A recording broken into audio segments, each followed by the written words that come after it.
Hi! இன்னைக்கு வீடியோல என்ன பார்க்க போறோம்னு பார்த்தீங்கன்னா, நெறைய வீடியோல வந்து பைனாப்பிள் கேசரி தான் பார்த்துருக்கேன். சரி நம்ம வந்து மாம்பழ கேசரி பண்ணலாம் அப்படின்னு சொல்லிட்டு தான் ட்ரை பண்ணியிருந்தேன். அத நான் எப்படி பண்ணேன்னு சொல்லி பார்க்கலாம். ஃபர்ஸ்ட் டைம் பண்ணியிருந்தேன். மிக்ஸி ஜார்ல வந்து நல்லா ஒரு மாம்பழத்த வந்து கட் பண்ணி தோல்லாம் எடுத்துட்டு, அத மிக்ஸி ஜார்ல சேர்த்து நல்லா அரைச்சு எடுத்து வச்சுட்டேன். எடுத்து வச்சுட்டு ஒரு பாத்திரத்தில வந்து நல்லா தேவையான அளவு ரவைய எடுத்து அத நல்லா போட்டு, நல்லா சிம்லயே வச்சு நல்லா அந்த ரவை சூடுற அளவுக்கு வறுத்தாச்சு. வறுத்து எடுத்து ஒரு பாத்திரத்தில எடுத்து வச்சுட்டு, அந்த பாத்திரத்தில வந்து கொஞ்சமா நெய் சேர்த்துட்டு, அந்த மாம்பழத்த வந்து அரைச்சு வச்சிருக்க மாம்பழத்த வந்து சேர்த்துக்கிட்டேன். சேர்த்து நல்லா அதை ஒரு 10 நிமிஷம் நல்லா அந்த நெய்யிலேயே வதக்கி விட்டாச்சு. வதக்கிட்டு அது கூட வந்து தேவையான அளவு தண்ணி சேர்த்து விட்டேன். தண்ணி சேர்த்துட்டு 2 ஏலக்காவும் போட்டு நல்லா தண்ணி கொதி வந்ததுக்கப்புறம் அந்த எடுத்து வச்சிருக்க ரவையை வந்து அதோட சேர்த்துக்கிட்டேன்.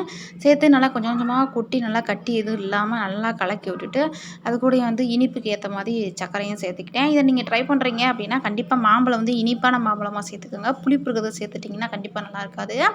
சேர்த்துட்டு நல்லா ஜீனியும் சேர்த்துட்டு நல்லா ரவைலாம் வெந்து வந்ததுக்கப்புறம் அது கூட வந்து நட்ஸு வகையெல்லாம் நெய்யில் வறுத்து தான் சேர்த்துக்கிட்டேன். முந்திரி அது கூட வந்து கருப்பு திராட்சை அது கூட வந்து கொஞ்சமாக வந்து வால்நட் இருந்துச்சு அதையும் சேர்த்துக்கிட்டேன். சேர்த்து நல்லா போட்டுட்டு புதுசாக தட்டு வாங்கியிருந்தேன்னு சொல்லி 2 நாளைக்கு முன்னாடி வீடியோவில் சொல்லியிருந்தேன். அந்த தட்டில் தான் வச்சு ஃபைனலாக எடுத்திருந்தேன். ரொம்பவே நல்லா இருந்துச்சு. கண்டிப்பாக நீங்களும் ட்ரை பண்ணி பாருங்கள். பாய். நாளைக்கு ஒரு வீடியோவில் பார்க்கலாம். சேனலை மறக்காமல் சப்ஸ்கிரைப் பண்ணுங்கள்.